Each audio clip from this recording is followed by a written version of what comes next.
Hello दोस्तों, कैसे हो? आई होप आप सभी लोग अच्छे होंगे, स्वस्थ होंगे। तो चलिए आज एक नया टॉपिक, उस टॉपिक का नाम है टाइफाइड फीवर। ठीक है, टाइफाइड फीवर होता क्या है, ठीक है, उसके बारे में पूरी जानकारी आपको मिलेगी। तो सबसे पहले जो टाइफाइड फीवर है इसको एक और नाम से जानते हैं। टाइफाइड फीवर को इंटेरिक फीवर के नाम से भी जानते हैं। टाइफाइड फीवर को इंटेरिक फीवर के नाम से भी जानते हैं। ये किसके द्वारा फैलता है? तो सैल्मोनेला टाइफी नामक बैक्टीरिया होती है, जिसकी वजह से ये टाइफाइड फीवर फैलता है। ठीक है, दूसरी बात, ये कहाँ पे इन्फेक्ट करता है? बॉडी में जा करके, हमारे शरीर में जा करके ये स्मॉल इंटेस्टाइन पे एक्ट करता है, वहाँ पे जा करके एक्ट करता है। इस कंडीशन में होता क्या है? इस कंडीशन में हाई फीवर आता है, स्टमक पेन होता है, डायरिया होने लगती है। हाई फीवर आता है, स्टमक पेन होने लगता है, डायरिया आने लगती है। साथ ही साथ आप ये समझिए कि स्प्रेड होने का कारण क्या है। हाई टाइफाइड फीवर का जो किसके थ्रू स्प्रेड होता है? तो कंटामिनेटेड फूड और वाटर की वजह से होता है। आप कहीं भी गोलगप्पे खा ले रहे हैं, आप कहीं का भी पानी पी रहे हैं, ठीक है, तो जो कंटामिनेटेड फूड और वाटर होता है, इससे टाइफाइड फीवर फैलता है। जो बैक्टीरिया होती है वो आपकी आंतों में जा करके इन्फेक्ट करती है, जिसकी वजह से क्या होता है? डायरिया आती है, फीवर आता है, स्टमक पेन होता है, पेट भरा भरा लगता है। ये सब इसके सिम्टम होते हैं। तो फिर से मैं एक बार बता देना चाहूँगा कि ये जो टाइफाइड फीवर है इसको इंटेरिक फीवर के नाम से जानते हैं। किसकी वजह से फैलता है? तो एक बैक्टीरिया है, उस बैक्टीरिया को बोलते हैं सैल्मोनेला टाइफी। इन्फेक्ट कहाँ करता है? तो हमारी छोटी आंत पे, स्मॉल इंटेस्टाइन पे ये इन्फेक्ट करता है। क्या काज करता है? हाई फीवर आता है, स्टमक पेन होता है, ठीक है, और डायरिया होती है। किसके वजह से फैलता है? तो जो कंटामिनेटेड फूड और वाटर होता है या इन्फेक्टेड फूड और वाटर होता है। आजकल तो ये चलन हो गया है, आप कहीं के बतासे खा लेते हैं, कहीं पे भी खाना खा करके पानी पी लेते हैं, ठीक है। तो इसमें होता क्या है? इसमें टाइफाइड होने के ज़्यादा चांस रहते हैं, ठीक है। चलिए, इसके बाद हम देखते हैं, कि इसके सिम्टम क्या क्या होंगे। जब टाइफाइड हो जाता है तो उसके सिम्टम क्या क्या होते हैं। देखिए, सिम्टम जो होते हैं वो पहले नॉर्मल सिम्टम आएंगे, फिर वो सीवियरिटी की तरफ बढ़ते जाएंगे। तो इसमें जो सिम्टम आते हैं, पहले सबसे पहले तो इसमें हाई फीवर होता है। हाई फीवर आ जाता है, ठंडी लगने लगती है, चिल्स होने लगता है, हेडेक होता है, साथ ही साथ कमजोरी होने लगती है, डायरिया होगा, सीवियर स्टमक पेन होने लगता है, बहुत ही खतरनाक पेट में दर्द होने लगता है, सीवियर स्टमक पेन होने लगता है, स्टमक फूल जाता है, स्वॉलन स्टमक हो जाता है, ठीक है। साथ ही साथ भूख नहीं लगती। जब पेट भरा भरा लगेगा तो भूख कहाँ से लगेगी? भूख नहीं लगेगी।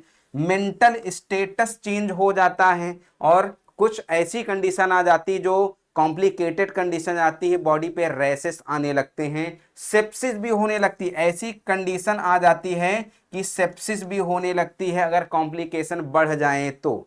टाइफाइड जो है सिंपल फीवर नहीं होता है, ये इंटेरिक फीवर होता है, इसको ध्यान देना चाहिए। तो इसके जो सिम्टम होते हैं उसमें क्या होते हैं? सिम्टम सिम्टम में हाई फीवर आता है, चिल्स होता है, हेडेक होता है, वीकनेस होती है, डायरिया होती है, सीवियर स्टमक पेन होता है, स्वॉलन स्टमक होता है, लॉस ऑफ एपेटाइट होती है, मतलब भूख नहीं लगती है, मेंटल स्टेटस चेंज हो जाता है, रैसेस पड़ जाते हैं सीवियर कंडीशन में, साथ ही साथ सेप्सिस हो जाती है सीवियर कंडीशन में, ठीक है। तो ये टाइफाइड फीवर के सिम्टम हैं। नेक्स्ट में हम देखते हैं कि डायग्नोसिस टेस्ट क्या करवाते हैं। अगर डॉक्टर के पास जाते हैं तो डॉक्टर को आप बताते हैं कि डॉक्टर साहब हमें बुखार आ रहा है, ठंड लग रही है, बुखार आ रहा है, पेट भरा भरा लग रहा है, कमजोरी लग रही है, तो डॉक्टर आपके टेस्ट करवाएंगे। कौन से टेस्ट करवाते हैं? तो वो टेस्ट है, जैसे पहले ब्लड कल्चर करवा लेंगे, ब्लड कल्चर में देख लेंगे, ठीक है। दूसरा रियल टाइम पीसीआर होता है, ठीक है, रियल टाइम पीसीआर टेस्ट होता है, वो करवा लेते हैं। विडाल टेस्ट जो कि टाइफाइड के लिए जाना ही जाता है, ये क्या होता है? Most common rapid blood test होता है।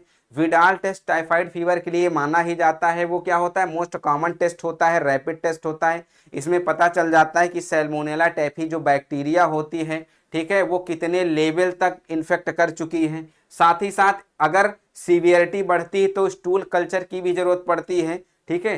तो जो डायग्नोस्टिक टेस्ट डॉक्टर्स करवाते हैं वो कौन से, पहले तो ब्लड कल्चर करवाएंगे, ठीक है, ब्लड कल्चर में देख लेंगे। दूसरा रियल टाइम पीसीआर होता है।